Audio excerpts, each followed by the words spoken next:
Well, according to police officials, a suicide attacker detonated his suicide vest once the Eid prayers had finished.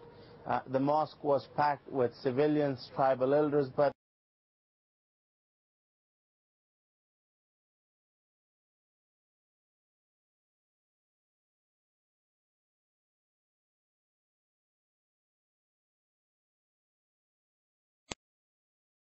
we also have a history of kind of moving in and out of Pakistan.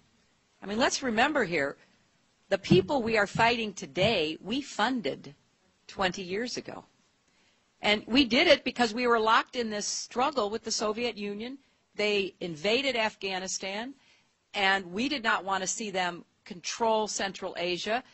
And we went to work. And it was President Reagan in partnership with the Congress, led by Democrats, who said, you know what, sounds like a pretty good idea. Let's deal with the ISI and the Pakistani military, and let's go recruit these mujahideen. And let's get some to come from Saudi Arabia and other places, importing their Wahhabi brand of Islam so that we can go beat the Soviet Union. And guess what? They retreated.